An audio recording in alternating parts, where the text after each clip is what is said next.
I've seen some of your photos where you're getting really close to big animals like an elk. Um, Yeah, and elk are supposed to be photographers do pretty dumb stuff. dangerous. Like, I mean, they can and, be, yeah. I mean, but okay, I don't know how fast an elk is, but let's say it decides to come and get you. Are you going to be able to get away? Are you faster than the elk, or I don't Oh, know? Do you no. ever get No. scared? Well, Like, no, Trev, I don't. I'm fearless. That's who I am as a person. That's why I chase tornadoes and try and get photos of tornadoes. I just don't care. It's like if I'm going to go out, I hope that my body feeds a vicious carnivore and that sustains him and his family for a while. Like that's a better way to die than dying of cancer in a hospital bed. yeah, Um, no, it is. I'm half joking, but half serious right now. I'm kind of like scaring myself talking about this. Like, man, I should see a You've therapist. Well, you have taken some photos that I would think a lot of people would be a little afraid. Like, because I know that you're not just zoomed in. I know you're getting right up there Yeah, next to it. yeah. Some wildlife. I've had more weather encounters. I think that scared me than the actual wild animals, but I have had a few of those, especially in the Rockies, like Rocky Mountain National Park. I definitely had some of those, but I think you've been with me on a couple of those. I know I've had you scared as a passenger in my car when I've been trying to chase down a tornado in the spring. Oh my god, yeah. I've been terrified when we're chasing down tornadoes. Um, I wasn't sure if you would get scared like driving home alone for 3 days, just being alone. But no, like some of the tornadoes. I mean, one time, if you remember, we were kind of trapped.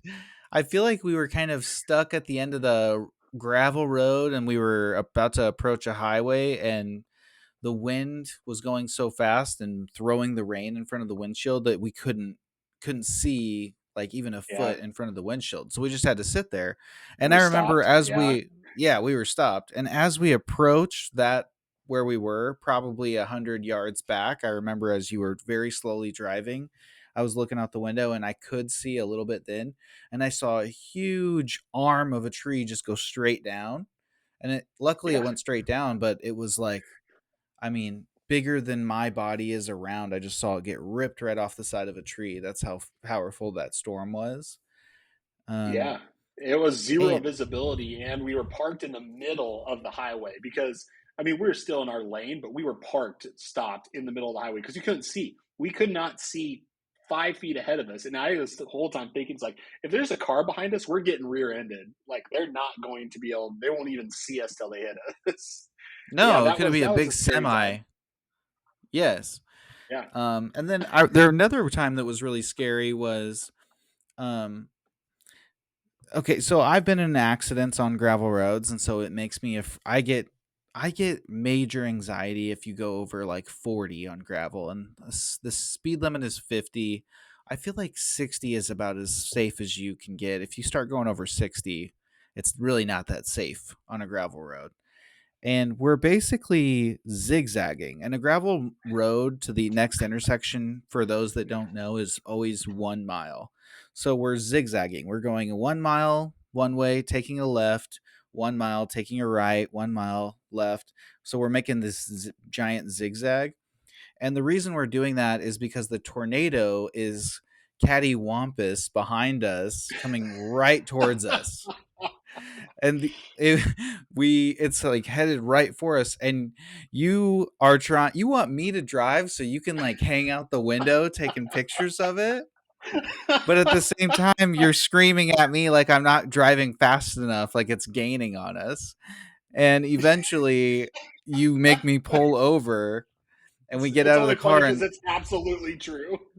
I know, well, you Oh yeah, make me pull over and that was a close we one. like you get in the driver's seat. And but of course, you don't give me the camera. You're because I can't take any photos. So you just continue to drive much faster than I was on the gravel road, and you're still doing the zigzag to get away. But now you're like also hanging out the driver window, like taking photos of the tornado that's chasing us.